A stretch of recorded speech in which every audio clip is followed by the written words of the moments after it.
സാത്താൻ നിന്നോട് വല്ലതും പറയും, നീ ഒന്നുമല്ല, നിനക്കൊന്നും കഴിയത്തില്ല, നിന്നെ കൊണ്ടൊന്നും നടക്കത്തില്ലെന്ന് പറയുമ്പോൾ ഓപ്പൺ യുവർ ബൈബിൾ. വീട്ടിൽ പോയിട്ട് നിന്റെ ബൈബിൾ തുറന്നിട്ട് സാത്താനോട് പറയണം, ഞാൻ കുറച്ച് കാര്യങ്ങൾ വായിച്ചു കേൾപ്പിക്കാം. സ്മിത്ത് വിഗിൾസ്വർത്ത് എന്നൊരു ദേവദാസനുണ്ട്. അദ്ദേഹത്തിന്റെ ജീവകാലത്ത് 14ഓളം മരിച്ചവരെ ആ ദേവദാസനിലൂടെ ജീവനിലേക്ക് മടക്കിക്കൊണ്ടുവന്നു. ആ ദേവദാസന്റെ പ്രത്യേകത, ഒരു 15 മിനിറ്റിൽ കൂടുതൽ ബൈബിൾ വായിക്കാതിരിക്കും. അദ്ദേഹത്തിന് വാസ്തവത്തിൽ വായിക്കാനോ എഴുതാനോ അറിയില്ലായിരുന്നു.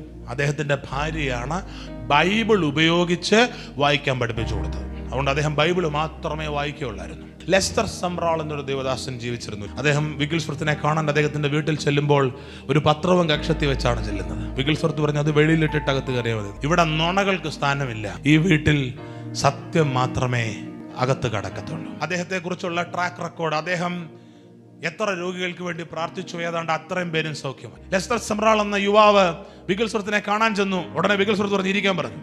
ഇരുന്നു. വിഗിൾസ്വർത്ത് ഒരു അരമണിക്കൂർ ബൈബിൾ വായിച്ചു. അരമണിക്കൂർ ബൈബിൾ വായിച്ചിട്ട് വിഗിൾസ്വർത്ത് പ്രാർത്ഥിച്ചു. കണ്ണുനീരോടെ അദ്ദേഹം പ്രാർത്ഥിച്ചു. ആ വചനം ചൊല്ലി പ്രാർത്ഥിച്ചു. വീണ്ടും അരമണിക്കൂർ ബൈബിൾ വായിച്ചു, വീണ്ടും പ്രാർത്ഥിച്ചു, വീണ്ടും വായിച്ചു, വീണ്ടും പ്രാർത്ഥിച്ചു.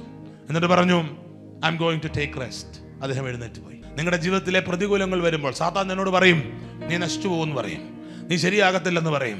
നീ ആ മീറ്റിങ്ങിൽ പോയിട്ട് കേട്ടപ്പോൾ നിന്റെ ഉള്ളിൽ ഒരു വിശ്വാസമൊക്കെ വന്നെന്നുള്ളത് ശരിയാണ്.